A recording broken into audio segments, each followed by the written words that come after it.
Hello, dears. Today, our topics are circuit breaker readings. ਵੀ ਜਿਹੜਾ ਆਪਾਂ circuit ਬ੍ਰੇਕਰਸ ਪੜ੍ਹਨੇ ਆ ਜਾਂ ਆਪਾਂ ਜਿਹੜੇ ਸਰਕਟ ਬ੍ਰੇਕਰ ਲੱਗੇ ਹੁੰਦੇ ਆ ਸਿਸਟਮ ਦੇ ਵਿੱਚ ਉਹਨਾਂ ਦੀ ਰੇਟਿੰਗਸ ਕਿਹੜੀਆਂ ਹੁੰਦੀਆਂ। ਪਹਿਲੀ ਹੈ ਬ੍ਰੇਕਿੰਗ ਕਪੈਸਿਟੀ, ਫਿਰ ਹੈ ਮੇਕਿੰਗ ਕਪੈਸਿਟੀ ਅਤੇ last one is the short circuit capacity. ਮਤਲਬ ਇਹ ਤਿੰਨ ਤਰ੍ਹਾਂ ਦੀਆਂ ਰੇਟਿੰਗਸ ਜਿਹੜੀਆਂ ਸਰਕਟ ਬ੍ਰੇਕਰਸ ਹੁੰਦੀਆਂ, ਬ੍ਰੇਕਿੰਗ, ਮੇਕਿੰਗ ਅਤੇ ਸ਼ਾਰਟ ਸਰਕਟ ਕਪੈਸਿਟੀਜ਼। ਇਹ ਆਪਾਂ ਅੱਜ ਡਿਸਕਸ ਕਰਨਾ ਹੈਗਾ। ਅੱਜ ਦਾ ਆਪਣਾ ਇਹ ਮੇਨ ਟੌਪਿਕ ਹੈ।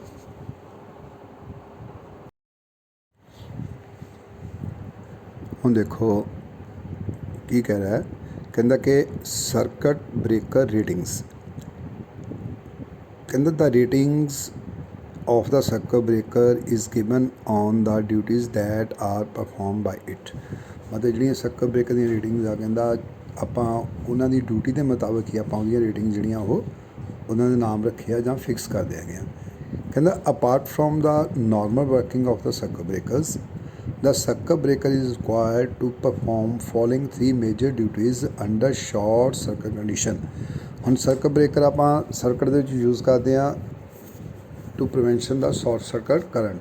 ਮਤਲਬ ਜਿਹੜਾ ਸ਼ਾਰਟ ਸਰਕਟ ਕਰੰਟ ਹੈ ਸਾਡੇ ਸਰਕਟ ਦੇ ਵਿੱਚੋਂ ਮਿਨੀਮਮ ਟਾਈਮ ਲਈ ਫਲੋ ਕਰੇ, ਆਪਾਂ ਉਸ ਕਰਕੇ ਸਰਕਟ ਬ੍ਰੇਕਰ ਲਗਾਉਂਦੇ ਹਾਂ ਤਾਂ ਕਿ ਜਦੋਂ ਸ਼ਾਰਟ ਸਰਕਟ ਹੋਵੇ ਤਾਂ ਸਰਕਟ ਬ੍ਰੇਕਰ ਜਿਹੜਾ ਉਹ ਟ੍ਰਿਪ ਕਰ ਜਾਏ। ਉਹਦੇ ਲਈ ਕਹਿੰਦਾ ਕਿਹੜੀਆਂ ਅੰਡਰ ਸ਼ਾਰਟ ਸਰਕਟ ਕੰਡੀਸ਼ਨ ਕਿਹੜੀਆਂ ਮਤਲਬ ਡਿਊਟੀਜ਼ ਪਰਫੋਰਮ ਕਰਦਾ ਸਾਡਾ ਇੱਕ ਸਰਕਟ ਬ੍ਰੇਕਰ। ਉਹ ਹੈ ਥੱਲੇ ਲਿਖੀਆਂ, ਦੇਖੋ ਪਹਿਲਾ ਡਾਟ ਪੜ੍ਹੋ, ਆਪਾਂ ਪੜ੍ਹਦੇ ਹਾਂ ਅਤੇ ਦੇਖੋ ਕੀ ਕਹਿੰਦਾ। ਉਹ ਕਹਿੰਦਾ it is means circuit breaker, it is capable of breaking the faulty section of the system। ਕਹਿੰਦਾ ਇੱਕ ਤਾਂ ਉਹਦੇ 'ਚ ਕਪੈਸਿਟੀ ਹੋਣੀ ਚਾਹੀਦੀ ਆ। ਕਿਹੜੀ ਕਪੈਸਿਟੀ? ਕਿ ਜਿਹੜਾ ਫੋਲਟੀ ਸੈਕਸ਼ਨ ਆ ਉਹਨੂੰ ਬ੍ਰੇਕਅਪ ਕਰ ਦੇ, ਉਹਨੂੰ ਅਲੱਗ ਕਰ ਦੇ ਬਾਕੀ ਸਿਸਟਮ ਨਾਲੋਂ। ਇਹ ਉਹਦੀ ਕਪੈਸਿਟੀ ਹੋਣੀ ਚਾਹੀਦੀ ਹੈ ਇੰਨੀ, ਮਤਲਬ ਕੈਪੇਬਲ ਹੋਣਾ ਚਾਹੀਦਾ ਸਾਡਾ ਸਰਕਟ ਬ੍ਰੇਕ ਇਸ ਕੰਮ ਲਈ ਕਿ ਉਹ ਸ਼ਾਰਟ ਸਰਕਟ ਕੰਡੀਸ਼ਨ ਦੇ ਵਿੱਚ ਫੋਲਟੀ ਸੈਕਸ਼ਨ ਨੂੰ ਬ੍ਰੇਕ ਕਰ ਸਕੇ, ਅਲੱਗ ਕਰ ਸਕੇ। ਐਂਡ ਕਹਿੰਦਾ this is described as the breaking capacity of the circuit breaker. ਇਹ ਜਿਹੜੀ ਕਪੈਸਿਟੀ ਹੈ ਉਹਦੀ, ਇਹ ਕੈਪੇਬਿਲਿਟੀ ਹੈਗੀ ਸਰਕਟ ਬ੍ਰੇਕ ਫੋਲਟੀ ਕੰਡੀਸ਼ਨ ਵਿੱਚ ਸਰਕਟ ਨੂੰ ਬ੍ਰੇਕ ਕਰਨ ਦਾ, that is called breaking capacity of the circuit breaker. ਹੁਣ ਦੂਜਾ ਪੁਆਇੰਟ ਦੇਖੋ, ਦੂਜੇ ਪੁਆਇੰਟ ਵਿੱਚ ਕੀ ਕਹਿੰਦਾ, the circuit breaker must be capable of making the circuit in the greatest asymmetrical ਦੀ ਗੱਲ ਕਰਦੇ, ਸਿਮੈਟ੍ਰੀਕਲ ਨਹੀਂ, ਅਸਿਮੈਟ੍ਰੀਕਲ ਕਰੰਟ ਇਨ ਦਾ ਕਰੰਟ ਵੇਵ। ਕਹਿੰਦਾ ਕਿ ਸਰਕਟ ਬ੍ਰੇਕਰ ਦੀ ਇਹ ਵੀ ਕਪੈਸਿਟੀ ਹੋਣੀ ਚਾਹੀਦੀ ਆ ਕਿ ਉਹ ਅਗਰ ਕਿਸੇ ਗਲਤੀ ਨਾਲ ਸਪੋਜ਼ ਕਰੋ ਕਿਸੇ ਵੀ ਕਾਰਨ ਕਰਕੇ ਥੋੜ੍ਹੇ ਟਾਈਮ ਲਈ, ਫ੍ਰਿਕਸ਼ਨ ਆਫ ਸੈਕੰਡਸ ਲਈ ਜਾਂ ਕਹਿ ਲਓ ਫ੍ਰਿਕਸ਼ਨ ਆਫ ਮਿੰਟਸ ਲਈ ਸਾਡਾ ਸਰਕਟ ਬ੍ਰੇਕਰ ਟ੍ਰਿਪ ਕਰ ਜਾਂਦਾ, ਪਰ ਫਿਰ ਕਿਸੇ ਵੀ ਹਾਲਤ ਦੇ ਵਿੱਚ ਜਾਂ ਕਿਸੇ ਵੀ ਕੰਡੀਸ਼ਨ ਦੇ ਵਿੱਚ ਅਗਰ ਆਪਾਂ ਉਹਨੂੰ ਮੁੜ ਕੇ ਫਿਰ ਔਨ ਕਰਦੇ ਹਾਂ, ਉਸ ਕੰਡੀਸ਼ਨ ਦੇ ਵਿੱਚ ਜਿਹੜਾ ਕਰੰਟ ਵੇਵ ਦੇ ਵਿੱਚ ਅਸਿਮੈਟ੍ਰੀਕਲ ਕਰੰਟਸ ਜਿਹੜੇ ਫਲੋ ਕਰਦੇ ਆ, ਪਰ ਮਤਲਬ ਕਹਿਣ ਦਾ ਭਾਵ ਟੋਟਲ ਜਿਹੜੀ ਥਰਸਟ ਹੈਗੀ ਆ ਮਕੈਨੀਕਲ ਅਤੇ ਇਲੈਕਟ੍ਰੀਕਲ ਥਰਸਟ, ਇਲੈਕਟ੍ਰੋਸਟੈਟਿਕ ਵੇਵਸ ਜਿਹੜੀਆਂ ਹੈਗੀਆਂ ਉਹਨੂੰ ਉਹ ਮੇਕ ਕਰ ਸਕੇ। ਮਤਲਬ ਉਹਦੀ ਕਪੈਸਿਟੀ ਹੋਣੀ ਚਾਹੀਦੀ ਹੈ ਕਿ ਫਾਲਟ ਕੰਡੀਸ਼ਨ ਦੇ ਵਿੱਚ ਆਪਾਂ ਸਰਕਟ ਬ੍ਰੇਕਰ ਨੂੰ ਔਨ ਕਰ ਸਕੀਏ। ਇਹ ਉਹਦੀ ਕੈਪੇਬਿਲਿਟੀ ਹੋਣੀ ਚਾਹੀਦੀ ਆ। ਦਿਸ ਰੈਫਰ ਟੂ, ਇਸ ਕੈਪੇਬਿਲਿਟੀ ਨੂੰ ਆਪਾਂ ਕੀ ਕਹਿੰਦੇ ਹਾਂ, this refer to making the capacity of circuit breaker, making capacity of the circuit breaker. ਮਤਲਬ ਇਸ ਕਪੈਸਿਟੀ ਨੂੰ, ਕਿਹੜੀ ਕਪੈਸਿਟੀ ਨੂੰ? ਅੰਡਰ ਫਾਲਟ ਕੰਡੀਸ਼ਨ ਦੇ ਵਿੱਚ ਸਰਕਟ ਬ੍ਰੇਕਰ ਨੂੰ ਅਗਰ ਆਪਾਂ ਔਨ ਕਰਦੇ ਹਾਂ ਤਾਂ ਉਸ ਕੰਡੀਸ਼ਨਸ ਦੇ ਵਿੱਚ ਸਰਕਟ ਬ੍ਰੇਕਰ ਦੀ ਜਿਹੜੀ ਵੀ ਰੇਟਿੰਗ, ਜਿੰਨੀ ਉੱਤੇ ਥਰਸਟ ਪੈਂਦੀ ਆ, ਜਿੰਨਾ ਉੱਤੇ ਲੋਡ ਪੈਂਦਾ, ਉਸ ਪਰਟੀਕੁਲਰ ਬ੍ਰੇਕਿੰਗ ਨੂੰ ਆਪਾਂ ਕਹਿੰਦੇ ਉਹਦੀ ਮੇਕਿੰਗ ਕਪੈਸਿਟੀ ਜਾਂ ਮੇਕਿੰਗ ਕਪੈਸਿਟੀ ਉਸ ਸਰਕਟ ਬ੍ਰੇਕਰ ਦੀ, ਉਹਨੂੰ ਆਪਾਂ ਕਹਿੰਦੇ ਹੈਗੇ ਆ। ਤੀਜਾ ਪੁਆਇੰਟ ਦੇਖੋ ਕੀ ਆ, ਕਹਿੰਦਾ it must B capable of carrying it must B capable of carrying fault safely for a short time while the other breakers is clearing the fault। ਹੁਣ ਮਤਲਬ ਕਿਸੇ ਵੀ ਮਤਲਬ ਲਾਈਨ ਦੇ ਵਿੱਚ 4 ਸਰਕਟ ਬ੍ਰੇਕਰ ਲੱਗੇ ਆ, ਕਹਿੰਦਾ ਉਹਨਾਂ ਚਾਰਾਂ ਦੇ ਵਿੱਚ ਇੱਦਾਂ ਦੀ ਕਪੈਸਿਟੀ ਹੋਣੀ ਚਾਹੀਦੀ ਆ ਕਿ ਫਾਲਟ ਕਰਨ ਨੂੰ ਸੇਫਲੀ ਥੋੜ੍ਹੇ ਟਾਈਮ ਲਈ ਉਹ ਝੱਲ ਸਕਣ। ਕਿੰਨੇ ਟਾਈਮ ਲਈ?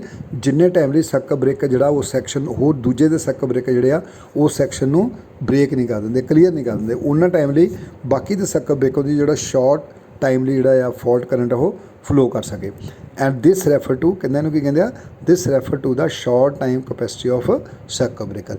ਇਹ ਕਪੈਸਿਟੀ ਨੂੰ ਆਪਾਂ ਕਿਹੜੀ ਕਹਿੰਦੇ ਆ? Short time capacity. ਮਤਲਬ ਤਿੰਨ ਤਰ੍ਹਾਂ ਦੀਆਂ ਕਪੈਸਿਟੀ ਹੋ ਗਈਆਂ। ਪਹਿਲੇ ਬ੍ਰੇਕਿੰਗ ਕਪੈਸਿਟੀ, ਮਤਲਬ ਜਦੋਂ ਫਾਲਟ ਪੈਂਦਾ ਆ ਤਾਂ ਸਾਡਾ ਸਰਕਟ ਬ੍ਰੇਕਰ ਉਸ ਪਰਟੀਕੁਲਰ ਫਾਲਟ ਕਰੰਟ ਦੇ ਉੱਤੇ ਜਦੋਂ ਆਪਾਂ ਨੂੰ ਬ੍ਰੇਕ ਕਰਦੇ ਆ ਤਾਂ ਉਹ ਜਿਹੜੀ ਉਹਦੀ ਕਪੈਸਿਟੀ ਆ, ਕਿਉਂਕਿ ਦੇਖੋ ਨੋਰਮਲ ਕਰੰਟ ਨਾਲ ਜਿਹੜਾ ਫਾਲਟ ਕਰੰਟ ਹੁੰਦਾ ਜ਼ਿਆਦਾ ਹੁੰਦਾ, ਠੀਕ ਹੈ।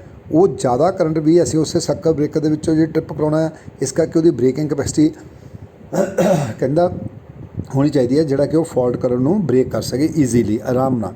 ਤਾਂ ਦੈਟ ਇਜ਼ ਕਾਲਡ ਬ੍ਰੇਕਿੰਗ। ਅਤੇ ਮੇਕਿੰਗ ਦਾ ਮਤਲਬ ਇਹ ਹੈ ਕਿ ਅਗਰ ਆਪਾਂ ਸਰਕਟ ਨੂੰ ਬ੍ਰੇਕ ਕੀਤਾ ਪਰ ਫਾਲਟ ਹਜੇ ਵੀ ਪਿਆ ਹੋਇਆ, ਪਰ ਆਪਾਂ ਨੂੰ ਸਰਕਟ ਬ੍ਰੇਕਰ ਨੂੰ ਗਲਤੀ ਨਾਲ ਜਦੋਂ ਔਨ ਕਰਦੇ ਹਾਂ ਜਾਂ ਜਾਣਬੁੱਝ ਕੇ ਔਨ ਕਰਦੇ ਹਾਂ, ਕਈ ਵਾਰੀ ਨਾ ਜਿਹੜਾ ਫਾਲਟ ਹੁੰਦਾ ਟੈਂਪਰੇਰੀ ਹੁੰਦਾ।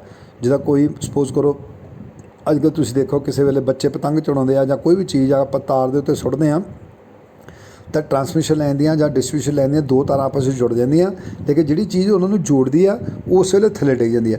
ਹੁਣ ਕੀ ਆ ਕਿ ਜਦੋਂ ਦੋਨੋਂ ਤਾਰਾਂ ਜੁੜੀਆਂ, ਫਾਲਟ ਕਰੰਟ ਫਲੋ ਕੀਤਾ, ਸਾਡਾ ਸਰਕਟ ਬ੍ਰੇਕਰ ਟ੍ਰਿਪ ਕਰ ਜਾਏਗਾ।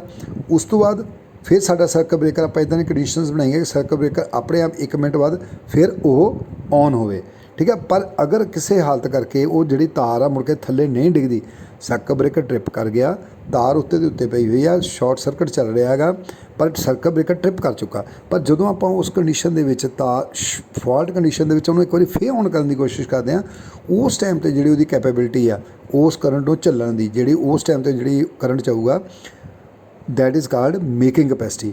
ਉਸ ਤੋਂ ਬਾਅਦ ਆ ਗਿਆ ਫਾਲਟ, ਜਦੋਂ ਕਹਿ ਲਓ ਸ਼ਾਰਟ ਸਰਕਟ ਜਾਂ short time capacity. Short time capacity ਕੀ ਆ ਕਿ ਅਗਰ ਫਾਲਟ ਪਿਆ ਹੋਇਆ ਅਤੇ ਬਾਕੀ ਦੇ ਸਰਕਟ ਬ੍ਰੇਕਰਸ ਜਾਂ ਦੂਸਰੇ ਸਰਕਟ ਬ੍ਰੇਕਰ ਜਿਹੜੇ ਆ ਫਾਲਟ ਨੂੰ ਰਿਮੂਵ ਕਰਨ ਦੇ ਵਿੱਚ ਥੋੜ੍ਹਾ ਟਾਈਮ, ਜਿੱਦਾਂ ਫ੍ਰਿਕਸ਼ਨ ਆਫ ਸੈਕਿੰਡਸ ਕਹਿ ਲਓ ਜਾਂ ਤੁਸੀਂ ਕਹਿ ਸਕਦੇ ਹੋ ਫ੍ਰਿਕਸ਼ਨ ਆਫ ਮਿੰਟਸ, ਮਤਲਬ 2 ਸੈਕਿੰਡ 3 ਸੈਕਿੰਡ ਹਜੇ ਫਾਲਟ ਨੂੰ ਰਿਮੂਵ ਕਰਨ 'ਤੇ ਲੱਗ ਰਹੇ ਆ, ਉਨੇ ਟਾਈਮ ਲਈ ਜਿਹੜੇ ਸਾਡੇ ਸਰਕਟ ਬ੍ਰੇਕਰਸ ਆ ਉਹਦੇ ਵਿੱਚੋਂ ਫਾਲਟ ਕਰੰਟ ਫਲੋ ਕਰੇ ਉਨੇ ਟਾਈਮ ਲਈ ਸਾਡਾ ਇਹ ਨਹੀਂ ਕਿ ਫਾਲਟ ਪਿਆ ਨਾਲ ਹੀ ਸਾਡਾ ਸਰਕਟ ਬ੍ਰੇਕਰ ਸੜ ਜਾਵੇ, ਇੱਦਾਂ ਨਹੀਂ। ਥੋੜ੍ਹੇ ਟਾਈਮ ਲਈ ਸਰਕਟ ਬ੍ਰੇਕਰ ਉਸ ਕਰੰਟ ਨੂੰ ਵਿਥਸਟੈਂਡ ਕਰਕੇ ਰੱਖ ਸਕੇ, that is called short time capacity. ਮਤਲਬ ਸਰਕਟ ਬ੍ਰੇਕਰ 'ਚ ਥੋੜ੍ਹੇ ਟਾਈਮ ਲਈ ਫਾਲਟ ਕਰੰਟ ਜਿਹੜਾ ਫਲੋ ਕਰ ਰਿਹਾ ਉਸ ਪਰਟੀਕੂਲਰ ਕਪੈਸਿਟੀ ਨੂੰ ਆਪਾਂ ਕਹਿੰਦੇ ਹਾਂ ਸ਼ਾਰਟ ਟਾਈਮ ਕਪੈਸਿਟੀ।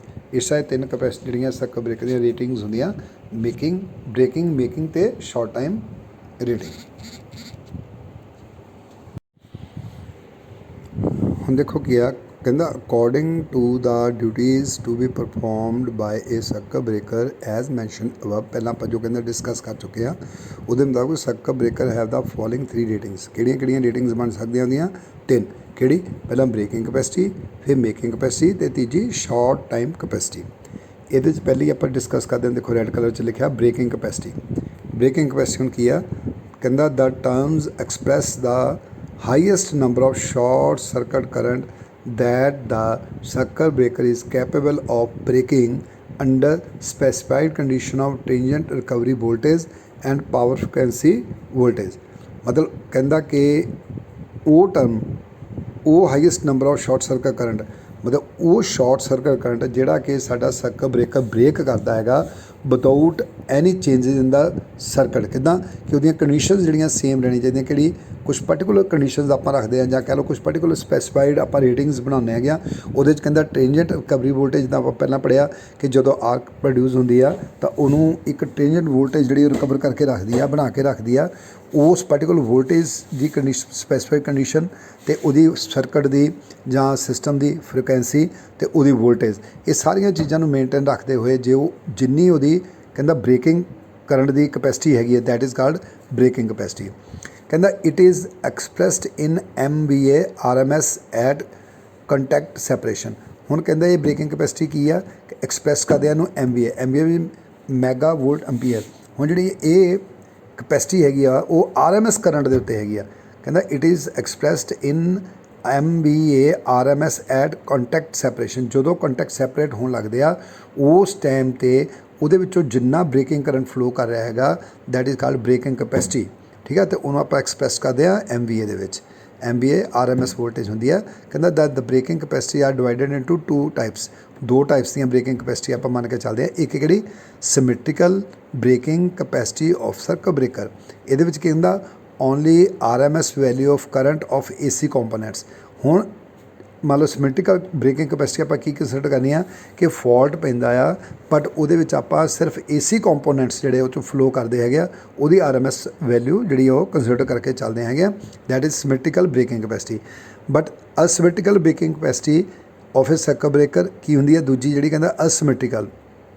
ਇਹਦੇ ਵਿੱਚ ਕਰਦੇ ਆਪਾਂ ਟੋਟਲ ਕਰੰਟ ਕਿਹੜਾ? AC ਤੇ ਡੀਸੀ ਕੰਪੋਨੈਂਟਸ ਜੋ ਸਾਡਾ ਫਾਲਟ ਕਰੰਟ ਫਲੋ ਕਰਦਾ ਹੈਗਾ, ਜਿਹੜੀਆਂ ਥਰਸਟ ਪੈਦਾ ਹੋਈਆਂ, ਜਿਹਦੀ ਕੰਡੀਸ਼ਨਸ ਜਿੱਦਾਂ ਦੀਆਂ ਬਣੀਆਂ ਸਰਕਟ ਬ੍ਰੇਕਰ ਦੇ ਫਾਲਟ ਕਰੰਟ ਦੀਆਂ, ਉਹਦੇ ਵਿੱਚ ਅਗਰ ਏਸੀ ਤੇ ਡੀਸੀ ਦੋਨੋਂ ਕੰਪੋਨੈਂਟਸ ਆਪਾਂ ਮੰਨ ਕੇ ਚੱਲਦੇ ਹਾਂ ਤਾਂ ਉਹਨੂੰ ਕਹਿੰਦੇ ਆ ਅਸਿਮੈਟ੍ਰੀਕਲ ਬ੍ਰੇਕਿੰਗ ਕੈਪੈਸਿਟੀ। ਅਗਰ ਉਹਨੂੰ ਆਪਾਂ ਇਕੱਲਾ ਇੱਕ ਕੰਪੋਨੈਂਟ ਮੰਨ ਕੇ ਚੱਲਦੇ ਹਾਂ, ਏਸੀ ਕੰਪੋਨੈਂਟ ਮੰਨ ਕੇ ਚੱਲਦੇ ਹਾਂ, ਤਾਂ ਉਹਨੂੰ ਕਹਿੰਦੇ ਆਪਾਂ ਸਿਮੈਟ੍ਰੀਕਲ ਬ੍ਰੇਕਿੰਗ ਕੈਪੈਸਿਟੀ। ਹੁਣ ਲਾਸਟ ਵਿੱਚ ਦੇਖੋ ਰੈੱਡ ਕਲਰ ਦੇ ਵਿੱਚ ਜਿਹੜੀ ਲਾਈਨ ਲਿਖੀ ਆ ਉਹ ਕੀ ਆ, ਕਹਿੰਦਾ the breaking capacity in MVA ਕੀ ਹੁੰਦੀ, equal to √3 into rated voltage into rated breaking current into 10⁻⁻⁶। ਮਤਲਬ ਜਿਹੜੀ ਜਿਹੜੀ MVA ਵੈਲਿਊ ਹੈਗੀ ਹੈ ਬ੍ਰੇਕਿੰਗ ਕੈਪੈਸਿਟੀ, ਉਹ ਰੇਟਡ ਵੋਲਟੇਜ ਦੇਖੋ ਰੇਟਡ ਰਹਿਣੀ ਹੈ, ਜੋ ਸਰਕਟ ਦੀ 30 kV ਆ, 11 kV ਆ, 66 kV ਆ, 132 kV ਆ, ਜਿੰਨੀ ਵੋਲਟੇਜ ਆਪਾਂ ਰੱਖਣੀ ਹੈ, ਮੇਨਟੇਨ ਕਰਨੀ ਹੈ, ਉਹਨੂੰ √3 ਨਾਲ ਮਲਟੀਪਲਾਈ ਕਰਕੇ ਤਾਂ ਰੇਟਡ ਬ੍ਰੇਕਿੰਗ ਕਰੰਟ ਜਿੰਨਾ ਉਹਨੇ ਕਰੰਟ ਬ੍ਰੇਕ ਕਰਨਾ ਕਿਸੇ ਵੀ ਸਰਕਟ ਬ੍ਰੇਕਰ ਦੇ, ਜੋ ਆਪਾਂ ਜਿਸ ਸਰਕਟ 'ਚ ਲਗਾਇਆ ਉਸ ਸਰਕਟ ਦਾ ਜਿੰਨਾ ਬ੍ਰੇਕਿੰਗ ਕਰੰਟ ਹੈ ਮੈਕਸਿਮਮ, ਉਹਨੂੰ ਮਲਟੀਪਲਾਈ ਕਰਦੇ ਆਪਾਂ ਜਦੋਂ ਰੇਟਡ ਵੋਲਟੇਜ ਤੇ √3 ਨਾਲ, that is called breaking capacity of that particular circuit breaker. ਇਸ ਤਰ੍ਹਾਂ ਇਹ ਬ੍ਰੇਕਿੰਗ ਕੈਪੈਸਿਟੀ ਜਿਹੜੀ ਆਪਾਂ ਡਿਸਕਸ ਕੀਤੀ ਹੈਗੀ ਆ।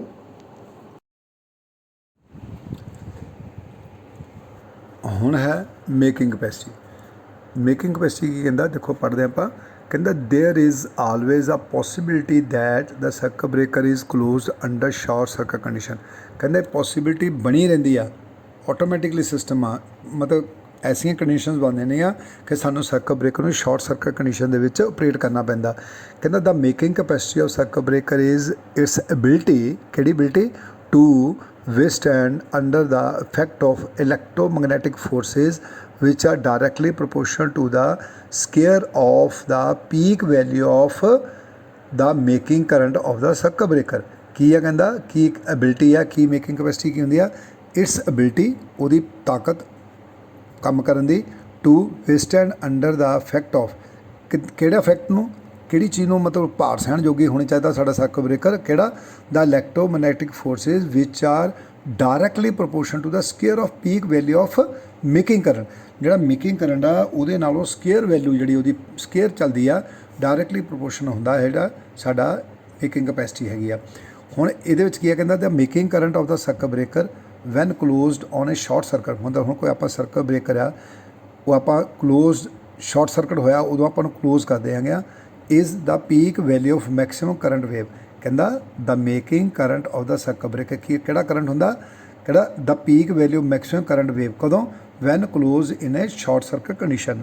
ਮਤਲਬ ਜਦੋਂ ਆਪਾਂ ਕਿਸੇ ਵੀ ਸਰਕਟ ਬ੍ਰੇਕਰ ਨੂੰ ਸ਼ਾਰਟ ਸਰਕਟ ਕੰਡੀਸ਼ਨ ਦੇ ਵਿੱਚ ਔਨ ਕਰਦੇ ਹਾਂ ਤਾਂ ਜਿਹੜੀ ਮੈਕਸਿਮਮ ਪੀਕ ਵੈਲਿਊ ਕਰੰਟ ਦੀ ਚੱਲਦੀ ਹੈਗੀ ਆ, that is called making capacity of circuit breaker. ਕਿਹੜੇ, ਲੇਕਿਨ ਫਸਟ ਹਾਫ ਦੇ ਵਿੱਚ, ਮਤਲਬ ਆਪਾਂ ਸਰਕਟ ਬ੍ਰੇਕਰ ਔਨ ਕੀਤਾ, ਆਲਟਰਨੇਟਿੰਗ ਕਰੰਟ ਫਲੋ ਕਰ ਰਿਹਾ, ਤਾਂ ਉਹਦਾ ਜਦੋਂ ਪਹਿਲਾ ਹਾਫ ਜਿਹੜਾ ਜਿੰਨਾ ਮੈਕਸਿਮਮ ਉਹਦੀ ਵੈਲਿਊ ਬਣਦੀ, ਪਹਿਲੇ ਹਾਫ ਦਾ ਮੈਕਸਿਮਮ ਕਰੰਟ ਜਿਹੜਾ, that is called making current. ਹੁਣ ਫਿਰ ਆਪਾਂ ਪੜ੍ਹਦੇ ਹਾਂ the making current of the circuit breaker. ਦੂਜਾ ਪੈਰਾ ਆਇਆ ਹੈ, ਦੂਜੇ ਪੈਰੇ ਤੋਂ ਧਿਆਨ ਦਿਓ, ਧਿਆਨ ਦੇਖੋ, the making current of circuit breaker ਕੀ ਆ, when closed on a short circuit. Short circuit 'ਤੇ ਆਪਾਂ ਨੂੰ ਕਲੋਜ਼ ਕਰਦੇ ਹਾਂ, ਇਜ਼ ਕੀ ਚੀਜ਼ ਆ, ਕਹਿੰਦਾ ਕਰੰਟ ਉਹ is the peak value of the maximum current wave including DC component। जब मैं पहला गल करदा ना, टोटल AC भी तो DC दोनों components include करने आ in the first cycle of current।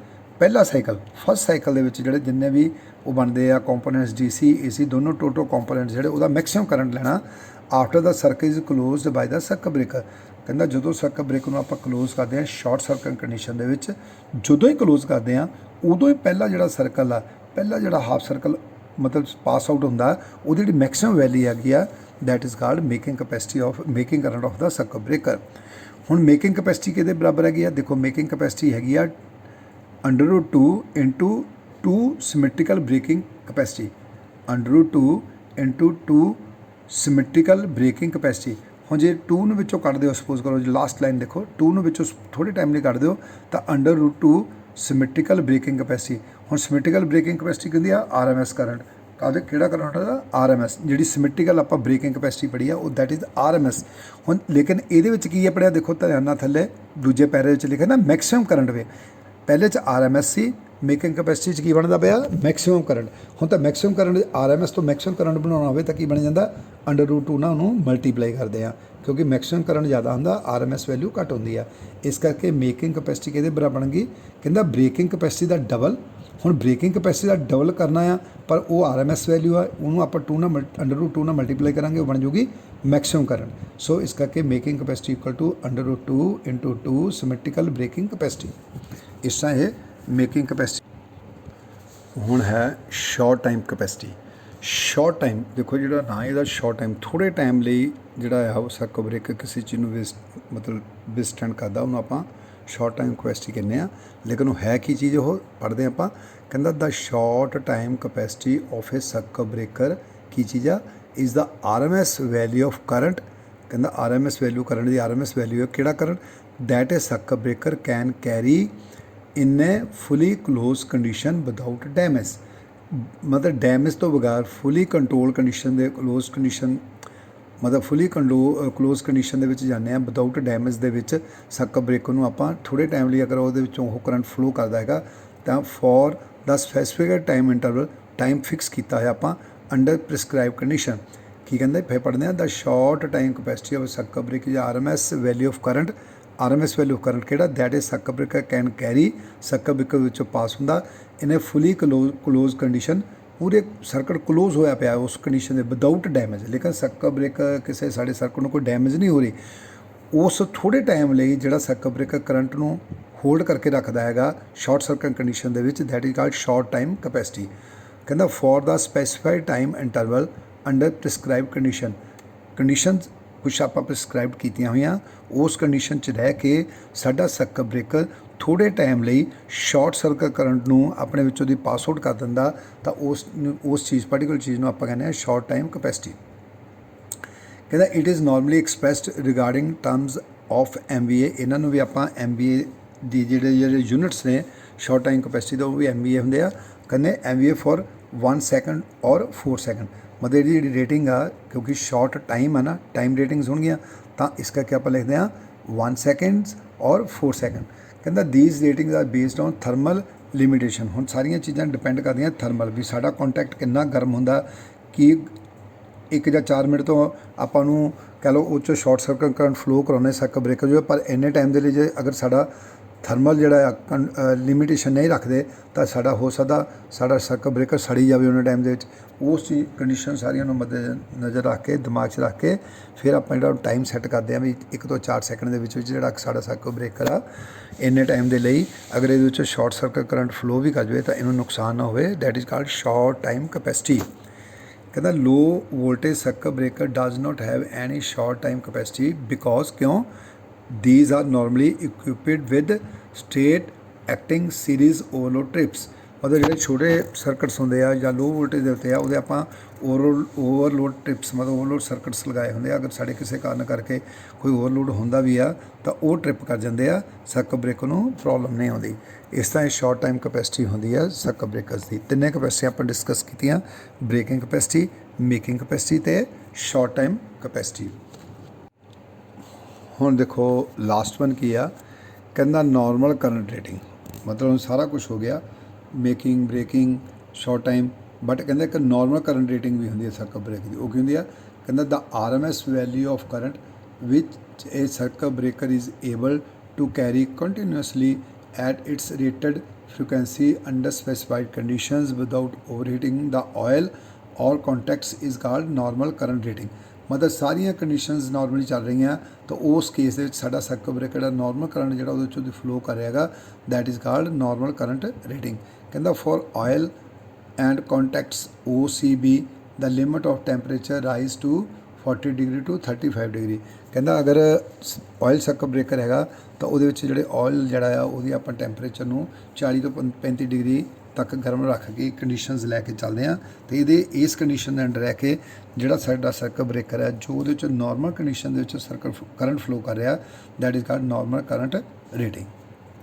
Thank you.